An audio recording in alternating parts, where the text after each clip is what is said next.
e un jet ski. خیلی معروف هست. همشون همین کار کردن. هنوز دارن میسازن. اون تو 10 سال دیگه که ساختن و رفتن و اینا و مسئله فهمیدشون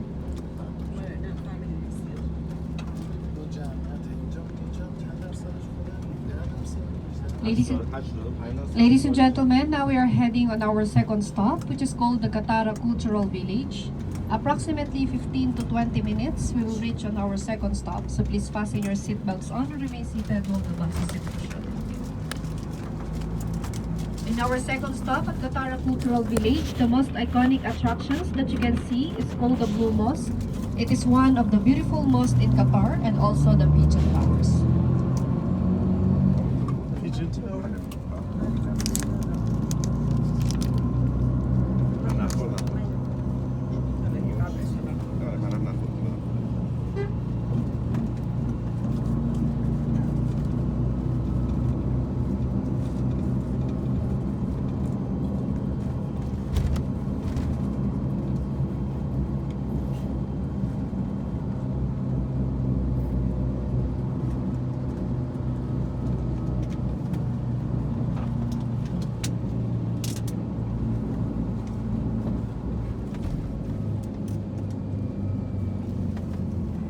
Ladies and gentlemen, if you may look at in your right hand side, you will able to see the Pearl Monument, which pays the tribute of Qatar history in the pearl diving industry, the first main source of income in Qatar until 1930s. And before the oil and gas discover, the state economy of Qatari region focused on fishing and pearl diving. After the introduction of the Japanese cultured pearl into the world market in 1920s to 1930s. Qatar's pearling industry crashed and oil was discovered in Qatar in 1940 in Dukan Field. The discovery transformed the state of economy. Now the country has a high standard of living for its legal citizen. Qatar, along with Bahrain, are one of the countries with the lowest tax rates in the world.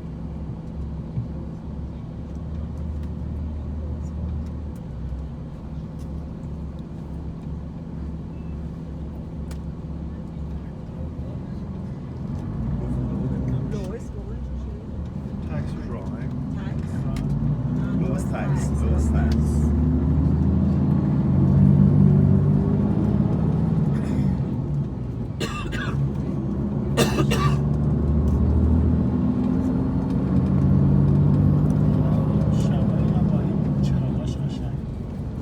احتمالا الان چرا مشکل داشت میگفت سایز این دمتونش برابره با به نظر نمیاد.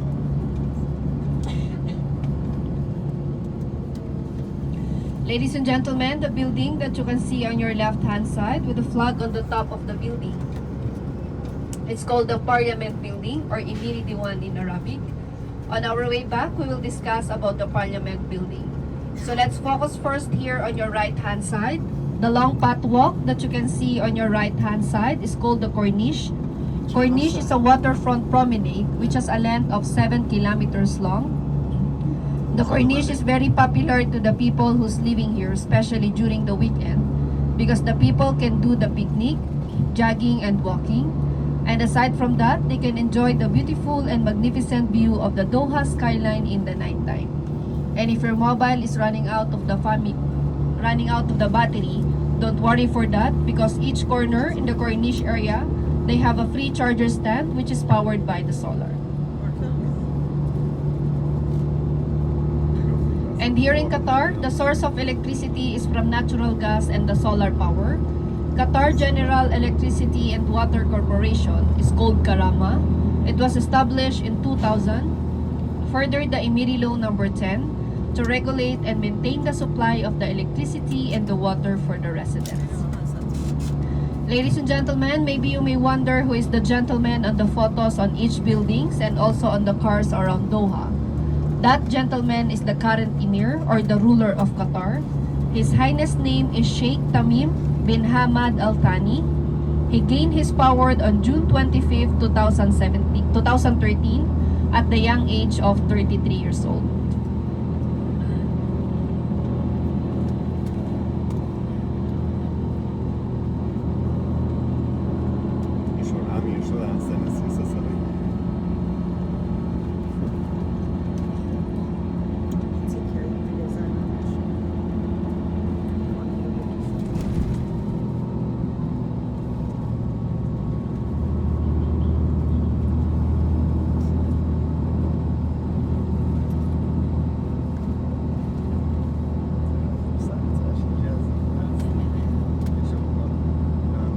Ladies and gentlemen, if you may look at in your right hand side, you will able to see the mascot.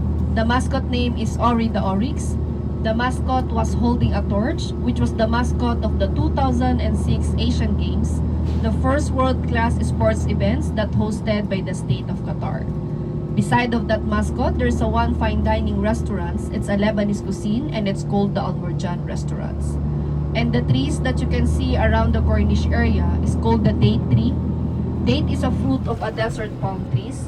It is a popular fruit in the Middle East, and it is one of the few crops that grows in the desert. And date palms have been described as a tree of life. And aside from the date palms, you will find here as well the sidra tree. Sidra tree is an iconic symbol of Qatar.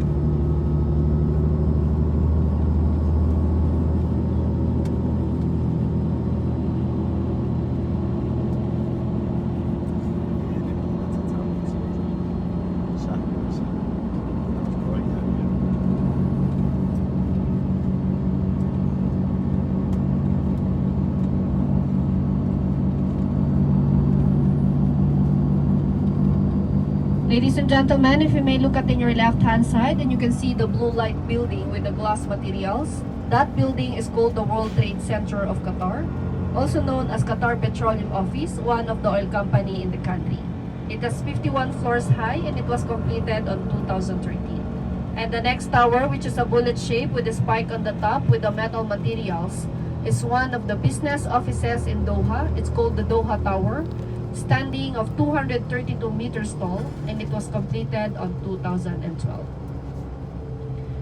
And the pyramid-shaped building that you can see on your right-hand side is the first international luxury hotel in the country.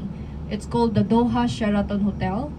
Doha Sheraton Hotel was established in 1979, and the hotel has 371 rooms, 9 restaurants, and 26 conference rooms.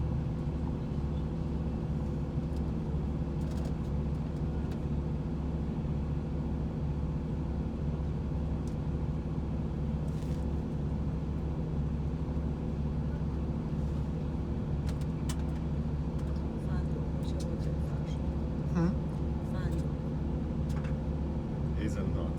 Jogos miało. Amiket fándó, arra helyzet volt, hogy a fándóban kell volt.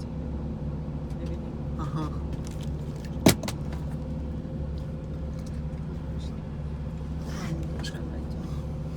بعد من بوچی افتاد بعد من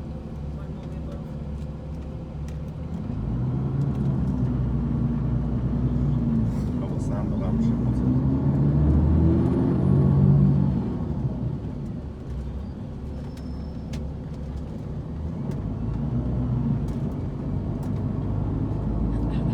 Ladies and gentlemen, now we are entering to the business district area. On this area, you will find some of the residential towers, shopping malls, convention centers, some of the government and business offices, and also the 5-star luxury hotels.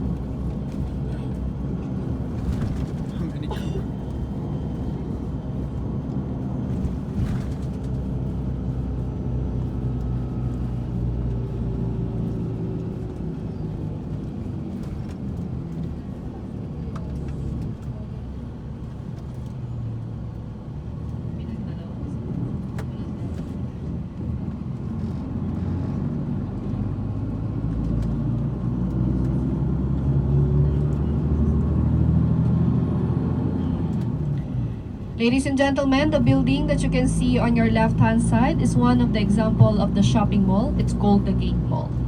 And the establishments that you can see on your right-hand side is called the Doha Exhibitions Convention Center, one of the Qatar's leading exhibition center in the country, and it was completed on 2015. And the next building on your right-hand side is an example of the 5-star luxury hotel. It's called the Marriott Marquis Hotel.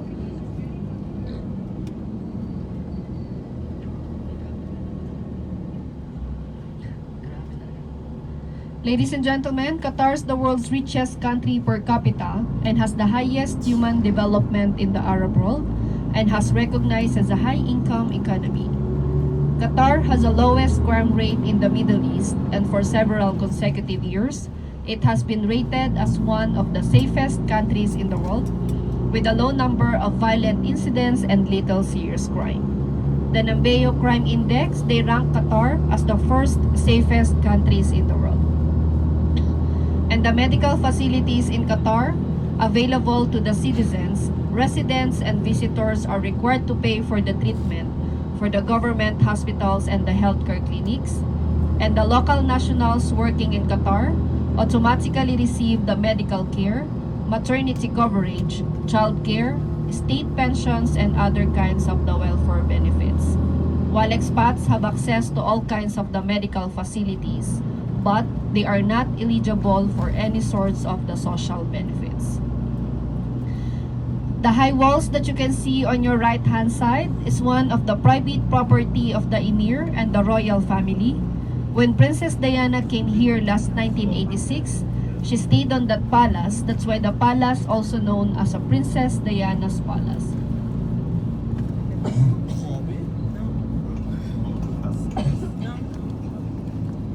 And the arc that you can see on your left hand side is one of the iconic landmark in Qatar. It's called the Al Wada Arches, also known as a 5-6 arc. They call this a 5-6 arc because the arc was built on June 5th, 2017. And before they built that arc, there's a one runabout on that area and they called us the Rainbow Runabout. The Al Wada Arches is designed and inspired by the fishnet, which pays the tribute of Qatar history in the fishing industry. And Al Wada Arches is 147 meters long and 99 meters high.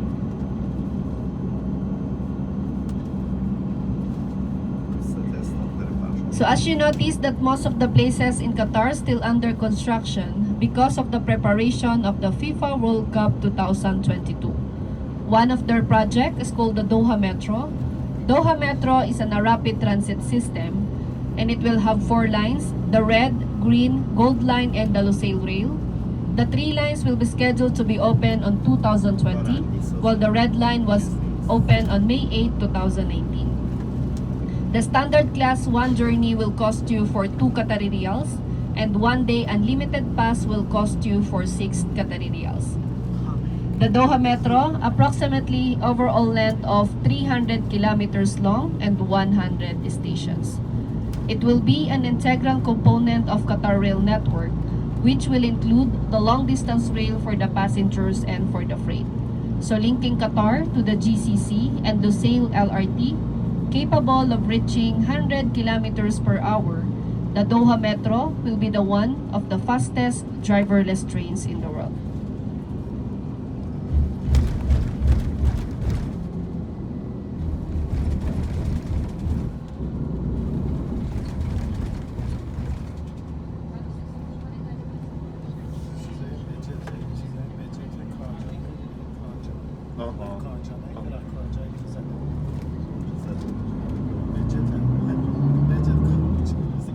یه نوعی از کاج ولی کاج نیست. نمی‌دونم پیجو شاید نگرده باشه. آره گفت که اینجا میاد بردم اینجا شاب دریا شیرین میکنن قطره‌ای به ما خاکش هم که از ایران تاپ سولار از ایران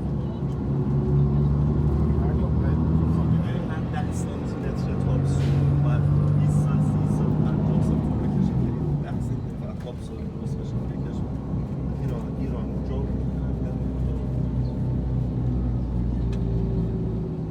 تمام دوله بالا از خاکای ایران من اون چیزی نیست خانوادگی نیست خیلی مردم زندگی نمی‌کنن چند دارن می‌سازن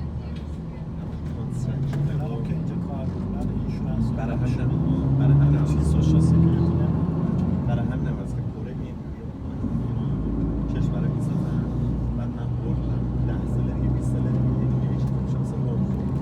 Ladies and gentlemen, the buildings that you can see on your right hand side is an example of the 5-star luxury hotels. They have it here, the Intercontinental Doha Hotel, Al Gaza Resort, and the last building is called the St. Regis Hotel. اینا هم راه دبی دارن پیش میرن خیلی زرن. Ladies and gentlemen, inside the St. Regis premises, you can see the statue of the oryx, which is the national animal of Qatar. It is also a symbol of Qatar Airways, the national airline in the country. The oryx herds can be seen in Al Shahaniya Nature Reserve and Al Maha Sanctuary, which is one of the largest home of the oryx herds in the country.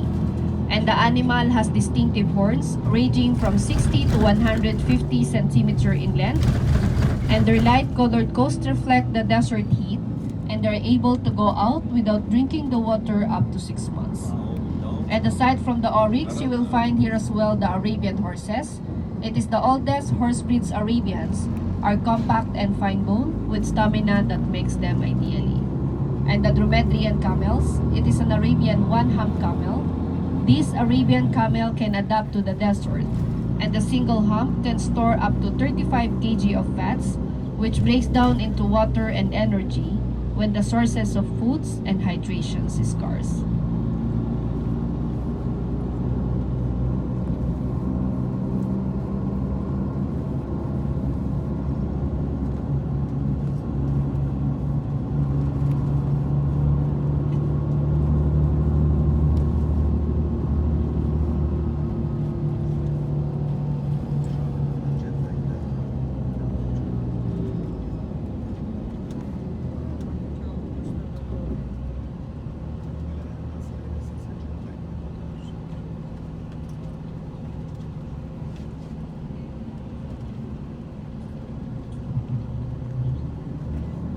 Ladies and gentlemen, now we have reached on our second stop, which is called the Katara Cultural Village. Katra in Arabic word is a drop of water. Katara Cultural Village was opened in the city on October 2010, and it is hosted by Doha Tribeca Film Festival and Qatar Marine Festival. The Katara Cultural Village is an upscale venue for sharing and celebrating the cultural show from around the world. And this innovative is a cultural hub, is a place to challenge your intellect and indulge your senses. Here in Katara, you will find some of the art galleries, fine dining restaurants, shopping malls, an open amphitheater with a capacity of 5,000 seats, an expansive public beach with 1.7 kilometers long with access of the water sports and also the planetarium. And the area that you can see on your left-hand side is a man-made mountain, also known as Katara Garden Hills. And the most iconic attractions that you can see here inside the Katara Cultural Village is called the Blue Mosque. It is one of the beautiful mosques in Qatar. It was designed by the Turkish designer Zainab Fadıl Uglu. And you will find here as well the pigeon towers. Thousands of pigeons can live on the towers, and they are collecting the pigeon droppings and they are using as a fertilizers.